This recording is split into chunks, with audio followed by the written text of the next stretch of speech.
교회협의회 주최 연합 찬양 예배에서 아주 놀라운 감동을 불러일으켰잖아요.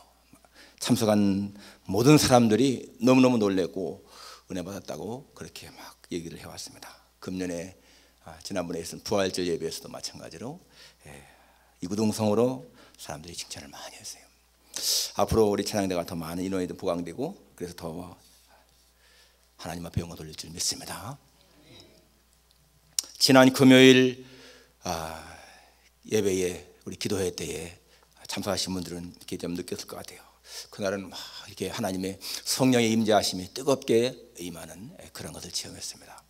그때 우리의 기도의 문이 열리게 되고 더 기도가 뜨거웠던 것을 체험했는데, 그럴 때 느끼는 특징이 뭔가 하면은요, 하나님의 은혜가 많은 것을 깨닫는 거예요. 여러분, 하나님께 받은 은혜 한번 열거해 보십시다. 여러분이 받은 은혜가 뭐가 있습니까? 하나님께 받은 은혜들이 뭐가 있어요? 선물, 생명, 귀한 선물이죠. 생명. 또 건강도 중요한 것이고, 부모, 형제, 내게 좋은 부모님 주시고 좋은 형제들이 있고 주변에 친구들이 있고, 또 교회를 만나게 되고 성도들을 만나게 되고, 나에게 어떤 그래도 살아갈 수 있는 물질이 있고요, 또 내 주변에 나를 사랑하는 사람들이 있고, 그뿐만이 아니라 이렇게 햇빛을 마음대로 또 받을 수가 있고, 공기를 마음대로 마실 수가 있고, 마음대로 쓸 수 있는 물이 있고. 여러분, 이 모든 것들이 얼마나 좋은 선물들입니까? 거기서 빼놓을 수 없는 것이 뭡니까? 자녀잖아요. 자녀. 하나님 주신 자녀.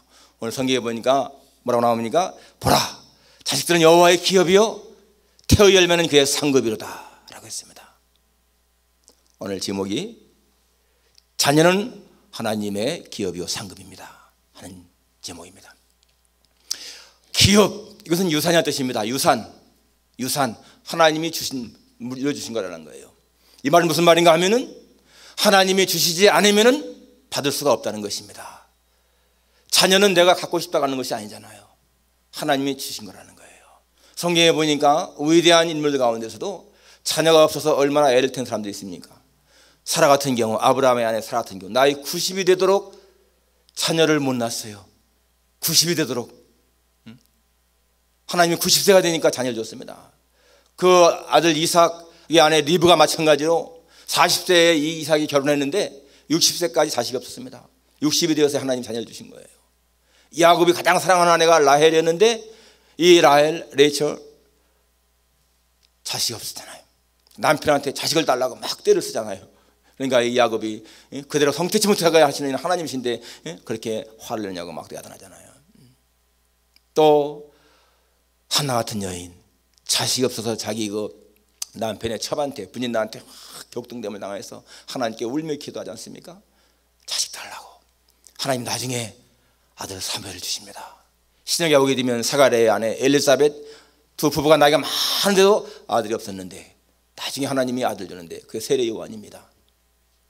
우리는 그냥 결혼해서 쉽게 자녀 얻으니까 뭐 자녀 얻는 거 이거 뭐 당연한 일 아니냐 하지만은 여러분, 자녀가 있다, 이것은요 놀라운 복이라는 거예요. 하나님의 주신 기업, 하나님 주신 상급이다 라고 나오지 않습니까? 여러분이 자녀가 있기 때문에 가정에 웃음꽃이 피잖아요. 자녀가 있으니까, 아이들이 있으니까 가정이 얼마나 부드럽습니까? 나이가 들어서 이제 나이가 더 많이 들면은 참 웃을 일이 별로 없는데 이제 손주가 생기니까요 또 손주 때문에 웃는 거예요. 참 이 하나님이 주신 이 복이 얼마나 귀한 것인지. 자녀가 있다, 손주도 있다, 이게 얼마나 귀한 일입니까? 사람들은 이 아이들을 천사에 비유하지 않습니까? 천사. 아이들은 천사 같다는 거예요. 티 없이 맑은 그 표정들, 또 순진함, 순진무구함, 그런 게 천사라고 비유하지 않습니까? 어떤 사람이 그러셨더라고. 이 아이들의 자는 모습을 보면은 너무나 귀엽다는 겁니다. 새근 잠자는 모습이 너무 귀엽다는 거예요. 너무 예쁘고 그렇잖아요. 티 없이 맑은 모습으로. 그런데 어른들은 잘 때도 보니까 막 인상을 쓰고 찌푸리고, 왜 자면서도 그렇게 인상을 쓰는지 모르겠다는 거예요. 찌푸린 얼굴로 거기다 입은 딱 벌리고 드르렁 코를 골고 어떤 데는 그냥 바삭바삭 이를 갈기도 하고,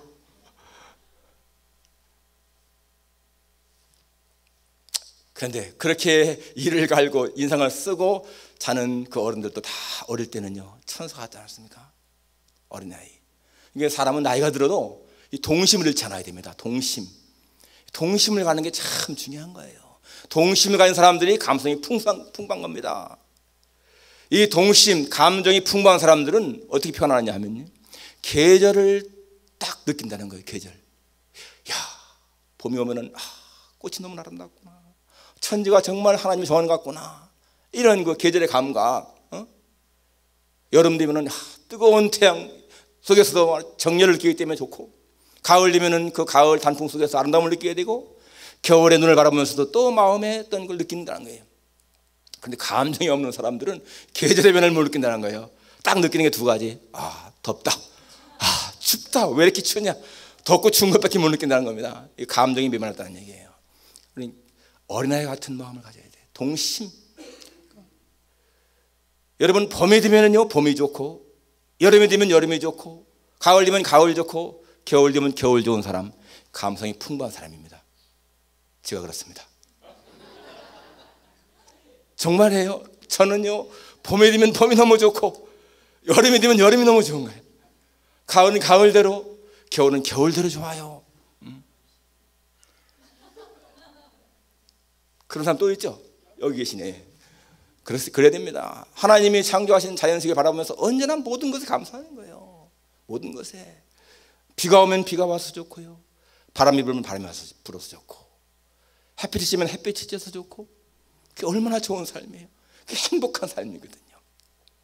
동심 가진 사람은 그렇습니다. 항상 그런 마음이 필요한 거예요. 오늘 여러분, 자녀는 하나님이 주신 기업, 상급이다. 그럼 어떻게 되는가?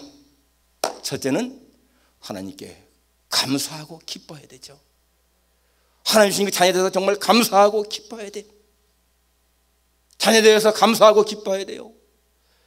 사무엘상에 보면 한나가 그 사무엘 낳았을 적에 그 기도가 나오잖아요. 사무엘상 2장에 보면은 내 마음이 여호와를 인하여 즐거워하고 여호와 때문에 기뻐한다 라고 하잖아요. 여호와 같으신 이가 어디 있느냐? 그는 사람을 죽이기도 하고 살리기도 하시고, 가난하게도 하고 부하게도 하시며, 낮추기도 하시고 높이기도 하시는 하나님, 하나님을 찬양하지 않습니까? 하나님 때문에 기뻐해야 돼요. 여러분, 자녀를 낳고 다 기뻐하잖아요. 그 생명 얻는 기쁨이 얼마나 참 큽니까? 정말 처음에 그 아이들을 다 느낄 건데, 첫 아기를 딱 낳게 되면 어떻게 생각합니까? 야, 어쩌면 이렇게 생명체가 이렇게 다 이렇게 손발이 다 5개가 다 있고, 이렇게 눈, 코가 다 있고, 이게 너무 신기하잖아요. 감사, 기쁨, 당연히 있어야 되는 것입니다. 여러분, 물론 자식 때문에 어려움을 당하는 경우도 있고 힘든 일이 많이 있지만은, 그러나 여러분, 자녀 없는 가정은 쓸쓸해요. 제 주변에 보게 되면 이 가까운 친척 가운데 우리 당고모 자녀가 없어요. 자녀가 없어서 그 당고모부하고 두 분이 평생 늙을 때까지, 돌아갈 때까지 그냥 그렇게 행복하게 사시는데 왠지 쓸쓸해. 또 형벌 되시는 우리 외재정되는 형님은 저보다 한 20년 가까이 나이가 많은데, 그분은 교사였습니다. 그 당시에 교사라면 학교 선생님이라면 그래도 공부 대학까지 나오신 분이잖아요. 그런데 그 형수님하고 자녀가 없어요. 자녀가 없어서 오랫동안 이렇게 사는데, 그분이 장손이거든요. 아주 그 장손이니까. 근데 나중에 보니까요, 이 초등학교 한 5학년 된 아들이 있는 거야. 다른 이제 그 교사하고 사이에서 이제 그런 아들을 낳아가지고 그 형수님이 막 아파하는 모습을 제가 봤는데, 그 어릴 적에는 왜 형님이 저랬을까 싶은데, 그게 또 뭐 장손에다가 뭐 자녀도 필요하고 이랬으니까 이렇게 했지만은 아무튼 그런 걸 보았습니다. 이게 저런 자녀가 없다는 것이 얼마나 이게 안타까운 일이에요. 무자식이 상팔자다라는 속담 있지 않습니까? 여러분, 무자식이 상팔자다, 이 속담 마음에 드는 사람 있습니까? 없죠. 있다면은 그 사람은 자식 때문에 힘드는 사람이에요. 아니면 자식이 없든지. 무자식 상팔자다, 이것은 정말 자녀가 없는 사람들한테는 큰 위로가 되는 말씀입니다. 그리고 정말 자식 때문에 속상한 사람한테는 또 위로가 되는 말씀인데, 자식이 있는 그런 보통 사람들한테는 해당되지 않는 말인 거예요. 무자식이 상팔자는 절대 아니에요. 자녀가 있는 것이 고생스러워도 힘들어도 여러분 살아가는 보람을 느끼게 하고 의미를 느끼게 하잖아요. 자식 때문에 정말 우리 삶의 기쁨을 얼마나 많이 누립니까? 그렇잖아요. 감사해야 되죠. 오늘 세대를 가리켜 사람들이요, 비혼 시대, 만원 시대, 그 다음에 불임 시대라고 말합니다. 사람들이 결혼을 안 하려고 한다는 거예요. 비혼 시대, 결혼을 안 하려고 해요. 결혼해서 남편에게, 아내에게, 자식에게 매이는 게 싫다는 겁니다. 더 자유롭게 살고 싶다. 여러분, 이것은요 죄악인 거야. 하나님이 지으신 창조 질서를 거역하는 거죠. 적어도 내가 이 세상에 태어났으면은 나도 부모님에게 받은 생명을 또 이어가게 하는 그런 책임이 있는데 싫다 하는 거예요. 이거 아주 무책임한 거 아니겠습니까?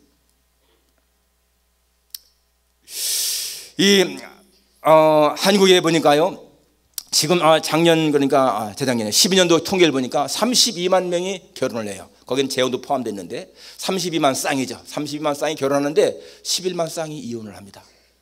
3분의 1이 이혼하는 거예요. 뭐 한국의 지금 이혼율이 48%고요. 무슨 미국, 스웨덴 다음이 3위다 이런 통계도 많이 나오는데, 이 통계라고 하는 것이 사실은 믿을 수 없는 겁니다.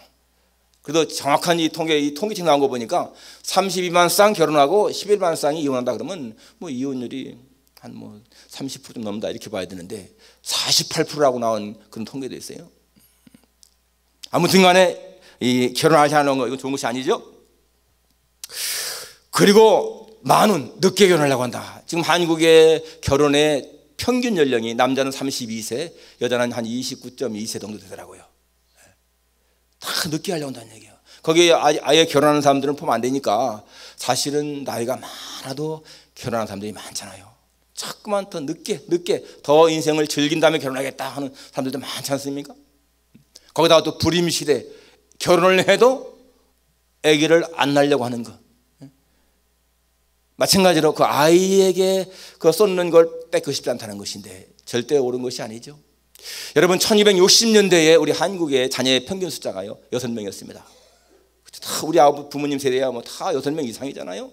평균 6명. 그게 70년대에 오면 한 4.5명으로 줄어들고요.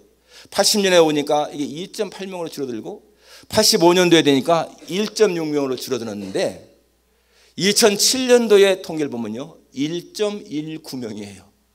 1.19명. 그러니까 둘이 결혼해가지고 자식이 1.19. 여러분, 자녀 한 사람만 낳은 사람들은 하나님 앞에 회개해야 돼. 적어도 평균이 2사람 낳아야잖아요. 2사람은 낳아야 그래도 내가 남자 여자 만나서 이게 그래도 이어가는 것이지, 한 명 낳았으면 한 사람 줄어들게 하는 거 아니에요. 그러니까 우리 교회에 회개할 사람 한 사람 있네. 적어도 3사람 이상은 낳아야 돼. 3사람. 저희 딸들이요 3명 낳고 이번에 유나가 4명째 임신했다고 해서 내가 아주 기뻐합니다. 우리 둘째 유나는 지금 4번째, 이번에 9월에 또 4번째 아이를 낳거든요. 많이 낳아야 돼. 할 수 있습니다. 축복이죠. 감사한 거잖아요. 여러분, 옛날 보십시오. 가난했어도 다 많이 낳았잖아요. 많이 낳아도 힘들긴 했지만은 다 자기 목 찾아 살고 또 부모에게 효도할 줄 알고. 지금은요 적게 낳고 교육을 많이 시켜도 부모에게 효도할 줄 모르고 잘못되잖아요. 그러니까 이게 적게 낳아 잘 기르자, 이건 별로 좋은 것이 아니에요. 우리 한국에서 하도 가난하니까 그렇게 했지만은요, 이게 정말 더 미래를 내다볼 수 있는 그러한 정책이었으면 그렇게 할 필요가 없는 거죠. 지금은 인구가 많은 것이 이게 얼마나 힘이 돼요. 중국이 저렇게 가난하고 했어도 인구가 많으니까 이게 얼마나 힘이 됩니까? 자식은 하나님 주신 선물이다 하면서 정말 감사한 마음으로 살아가야 돼요. 그리고 정말 자식으로 기뻐해야 돼. 두 번째는 자식으로 하여금 하나님을 알게 해야 한다는 겁니다. 하나님을 아는 것에 성공자가 되게 된다. 여러분, 자식이 하나님을 모르게 되면 그건 전적으로 부모의 책임이 있습니다. 자녀 교육에 가장 앞선 나라 하면 우린 주이시 유대인들을 꼽는데, 그 유대인들의 자녀 교육의 핵심이 뭡니까? 쉐마 교육이거든요. 들으라, 하나님 말씀을 들으라는 거예요. 하나님을 아는 것은 성공자가 되게 하는 것입니다.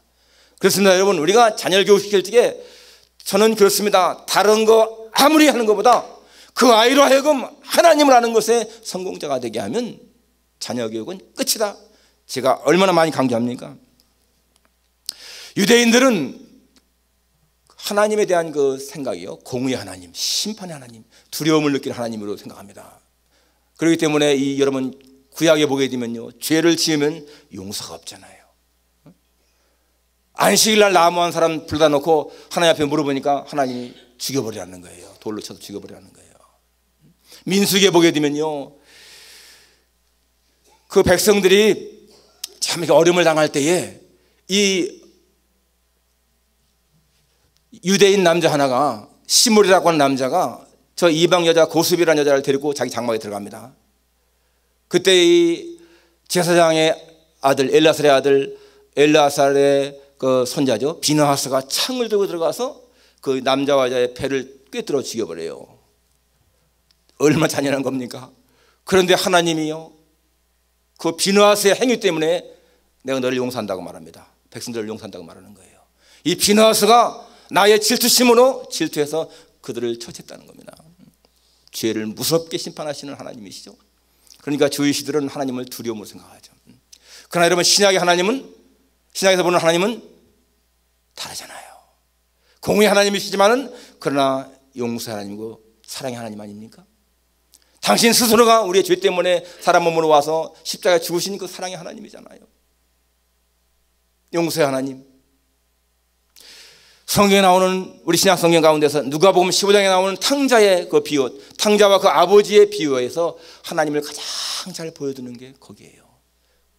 아들이 그렇게 자기를 재산을 다 가져나가서 허랑방탕하게 살다가 돌아와도 용서하신 하나님. 그리고 또 요한복음 8장에 보게 되면 가늠한 여인이 잡혀왔을 적에도 그 여인을 구해주신 예수님, 그의 사랑의 하나님이거든요. 그러니까 여러분, 우리가 자녀에게 하나님에 대해서 바르게 가르쳐주면은 그 아이들이 설령 한때 잘못해서 죄의 길을 나갔다 할지라도 반드시 돌아옵니다. 하나님의 택한 자녀는요, 설령 시험에 빠지고 죄를 짓고 잘못된 길을 나간다 할지라도 반드시 돌아옵니다. 우리 한국의 그 손양원 목사님의 딸 손동희 권사님, 또 주기철 목사님의 아들 그 무슨 장로님, 청년 때는 굉장히 방황했습니다. 반항했잖아요. 자기 아버지가 자기들을 돌보지 않고 교회만 매달려가지고 자기들은 너무나 고생을 많이 했기 때문에 막 예수 안 믿겠다고 그러고 막 그랬지만은요, 나중엔 다 돌아와서 오히려 간증하지 않습니까? 하나님을 아는 사람들은 반드시 돌아오게 되어 있어요. 그러니까 우리가 자녀들로 하여금 이 하나님을 알게 하는 것 너무너무 중요한 거예요. 너무너무. 하나님을 아는 것, 성공자가 되게 하는 것, 여러분 성경을 알게 하는 겁니다. 성경. 성경을 읽게 한다는 얘기예요.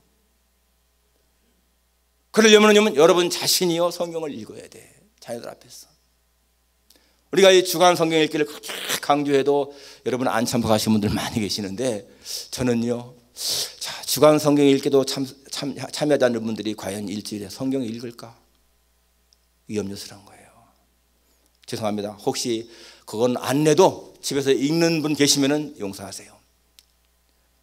그러나 여러분, 일주일간에 성경 한 번도 안 읽는다? 성경 안 읽고 또 기도도 마찬가지로 그저 식사 때는 기도할지 모르겠지만 식사 기도 외에는 전혀 안 는다? 이거는, 그러면서 여러분 내가 크리스찬이다 자신 있게 말할 수 있을까? 하나님의 말씀은 영의 양식이라고 그랬고 기도는 영의 호흡이라고 했는데 내가 영의 양식도 먹지 않고 호흡도 하지 않으면서 산다고 할 수 있을까? 좀 심각하게 생각해 봐야 돼요. 제가 지난번에도 말씀했잖아요. 우리에게는 어떠한 그 영적인 생활에 하나의 그 한계가 있다, 테두리가 있다. 그렇기 때문에 우리가 술, 담배 금하는 것도 내가 지켜야 할 하나의 그 테두리다. 성경도 마찬가지입니다. 성경에 있는 거. 기도 마찬가지입니다. 어느 새벽기도 나오면은요, 정말 피곤하기 때문에 새벽기도 그냥 하는 둥 마는 둥 좋을 때 많아 있어요. 그러나 저라도 새벽기도 나오는 것은 그게 하나의 내 방어선이기 때문에 그런 거예요. 성경을 읽기가 힘들어도 저는 하루에 꼭 15페이지씩 읽습니다. 그리고 꼭 기록해 놓습니다. 그러면 성경을 한 달에 신약을 한번 뗍니다. 그건 하나의 방어선인 거예요. 내가 지켜야 할 방어선. 어떤 때는 성경을 막 건성 읽죠. 건성 읽어도 그게 하나 지키는 하나의 내 길인 거예요. 우리 신앙생활 할 때 어떠한 그런 결단이 필요한 거예요. 하나님을 아는 것, 자녀에게 하나님을 알게 하는 것. 여러분 자녀들에게 너는 주님을 만난 체험이 있느냐? 그렇게 물을 자신 있어요? 자녀들한테 너 예수님 만난 체험이 있냐? 그럼 자녀가 아빠는 그럼 어떻게? 엄마는 그럴 때에 나는 주님 만나는 확실한 체험이 있다. 이렇게 담대하게 말할 수 있습니까? 그래야 되잖아요. 초등학교 5학년 아이가 자녀 교육법이라는 책을 읽더라는 거예요. 그래서 엄마가 하도 어이가 없어가지고 야, 너 지금 몇 살인데 이런 책을 읽어? 아니 초등학교 5학년짜리가 무슨 자녀 교육법 책을 읽어? 그러니까 이 아이가 하는 말이요, 엄마가 나를 제대로 교육시키는지 알려고 읽는다는 거예요. 자기가 뭐 애기 나서 그게 아니고 나는 자녀인데 엄마가 나를 교육법대로 잘 시키는지 알아보려고 한다고. 아이들 앞에서 여러분 당당한 부모가 되어야 됩니다. 신앙에도 당당하고 행동에도 당당하고 모든 것에 몸을 드는 그러한 부모가 되어야 되잖아요.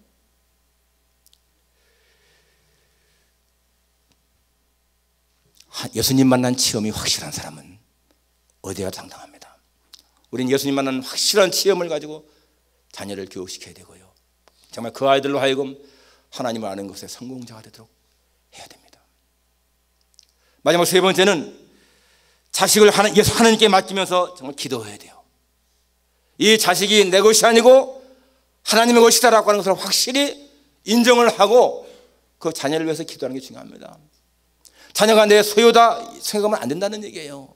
나는 위탁받아 기르는 것입니다. 이 땅을 사는 동안에 그 아이가 잘 성장할 때까지만 위탁받아서 기르는 거예요. 소유주 하나님이시고 그 아이 개체에 인격이 있는 것이기 때문에 그 아이를 인격적으로 대해야 한다는 것입니다. 내가 자식을 사랑하는 것보다 하나님은 그 아이를 더 사랑하시는 것이고요, 내가 내 자녀를 관심 갖는 것보다 하나님은 더 그 아이한테 관심을 갖는 겁니다. 그런 거 생각한다면 우리는 그 아이에게 집착할 필요가 없습니다. 제가 아이들 딸 결혼시키기 전에 다른 집 딸 결혼하는 거 보고서 야, 정말 딸 결혼시킬 적에 진짜 마음이 아프겠다, 울지 않을까 그랬습니다. 딸 둘 결혼시킬 적에 전혀 울음 안 나오더라고. 예. 그렇습니다. 아주 기쁜 마음으로 보냈어요, 정말. 왜냐하면은 그 딸들로 하여금 배필될 사람을 만나게 하시니까 하나님이시고, 그 아이들은 자기 길을 가는 거니까 기쁜 마음으로 보내는 거죠. 그렇다고 해서 뭐 멀리 가는 것도 아니고 가까이 살 것이니까 내가 책임져야 할 그런 부분들을 이제는 그 배우자한테 맡겼으니까 오히려 홀가분하잖아요. 25년 동안 금이야 오기야 거의 기른 이 딸 갖다가 낯선 놈한테 어떻게 주나, 그러면 안 되잖아요. 하나님이 그 배우자 또 아주 옛날부터 예정해 놓으시고 잘 성장하게 해서 딱 만나게 했다. 얼마나 좋은 일이냐. 그런 마음 가지면요, 기쁜 마음으로 보낼 수 있는 거예요. 그리고 자녀를 위해서 기도할 적에도 그 아이들에게 뭐 이렇게 해주십시오 저렇게 해주십시오 그러한 기도보다는 여러분 오히려 감사기도 하세요. 감사기도 하나님께 맡기면서 하나님이 다 이루실 것을 믿고 감사합니다. 지난 주간에 우리 큰 사위 피라가 갑자기 에머전시에 가더니 그냥 그날로 수술했어요. 이 쓸개를 떼내는 수술했어요. 젊은 사람이 이제 30대 후반인데 어떻게 쓸개를 떼내는 수술을 했을까 하는데 뭐 그렇잖아요. 그럴 수 있잖아요. 또 어제는 또 뭐 둘째 딸 그 막내 아들이 뭐 이 하이츠에서 떨어져 가지고 막 코피가 나와서 막 이머전시에 또 실려갔다고 막 그랬는데, 그래도 뭐 그런 가운데서도 그런 뭐 걱정, 우리 와이프는 되게 걱정하던데 저는 뭐 별로 걱정 안 했습니다. 옛날에 우리도 아이 키우면서 그 아이가 그냥 바닥에, 장판 바닥에 그냥 거꾸로 떨어져 가지고서 머리에요, 이 머리뼈가 금이 간 그런 체험도 있습니다. 성장하니까 아무것도 아니더라고. 우리는 막 놀래가지고서 막 그러는데 의사는 괜찮습니다. 애가 이제 물렁뼈이기 때문에 다 아무입니다. 그러하더라고요. 진짜 그런데 그렇더라고. 걱정 없이 다. 아이가 무슨 일이 나도 우리가 너무 이렇게 허겁지겁될 것이 아니고 그냥 하나님께 맡기는 겁니다. 아까 말한 대로 내가 그 아이에 대한 관심 갖는 것보다 하나님은 더 가지신다. 그럼 하나님께 맡기는 거죠. 그렇다고 해서 방관하는 것이 아니죠. 우리는 기도가 필요한 것입니다. 자녀를 위한 기도. 자녀를 위한 기도는 여러분 굉장히 중요하죠. 우리가 기도한 것만큼 하나님은 들으시면서 그 아이한테 베푸시는 거예요.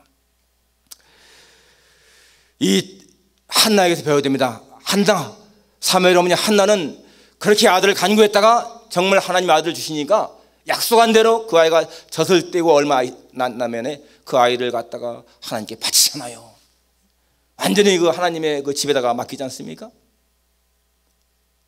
그렇게 하나님께 맡기니까 하나님은 그 사무엘을 위대한 아들로, 위대한 사람으로 키우지 않습니까? 어느 권사님이 그 자녀가 한 4-5인가 있었는데 그 자녀들이요 다 잘 자랐다는 겁니다. 정말 그 아이가 많으면은 뭐 잘 되는 아이도 있지만은 안 되는 아이도 있어야 되는데 이 권사님의 자녀는 전부 다 순종 잘하고 신앙 좋고 공부 잘하고 나중에는 다 좋은 직업 갖고, 그 다음에 좋은 가정을 이루고 이렇게 살아가니까 주위 사람들이 권사님은 어떻게 아이들을 기르길래 그렇게 아이들이 잘 자랐습니까? 이 권사님 하시는 말씀이요, 저는요 배운 것도 없고 또 가난했기 때문에 그 아이들을 제대로 케어한 것이 없습니다. 그냥 정말 그 아이들이 잘 자라서 그렇게 성장해서 그런 겁니다. 제가 한 것이 있다면은 아이들이 잠잘 때 머리맡에서 하나님께 기도한 것, 그리고 아이들이 공부할 때에 그 곁에서 성경 읽은 것뿐입니다. 여러분 이것이요 비결인 거예요. 아이들을 위해서 기도하는 것, 아이들을 머리맡에서 기도하는 어머니, 그리고 아이들이 공부할 때에 곁에서 같이 성경 읽었다. 여러분 그것이요 얼마나 중요한 교육입니까? 우리가 그렇게 한다면은, 그렇게 했다면은요 자식들이 잘못될 수가 없습니다. 당연히 다 하나님을 알고 하나님을 경외할 줄 알기 때문에 그들 삶이 잘 될 수밖에 없는 것이죠. 하나님이 우리에게 귀하게 주신 선물들, 그 자녀가 잘못됐다면은요 우리는 정말 하나님 앞에 책임을 잘못한 거예요. 하나님이 우리 자녀를 맡길 때에는 그 아이가 잘 되도록 맡겼는데 자녀를 잘못 우리가 양육했다면은 우리는 의무를 소홀히 한 거예요. 책임을 잘못한 거 아니겠습니까? 정말 주님 앞에 받은 자녀에 대한 감사를 가지고 자녀가 하나 주신 큰 기업이고 선물이고 축복이다, 그런 마음 가지시고 정말 감사한 마음으로 기뻐하면서 그 아이들을 하나님을 잘 알도록 그렇게, 그리고 그 아이들을 주 앞에 전적으로 의탁하면서 그 자녀들로 하여금 기쁨을 누리며 살아가는 여러분과 제가 되기를 주님의 이름으로 축원합니다. 기도하겠습니다.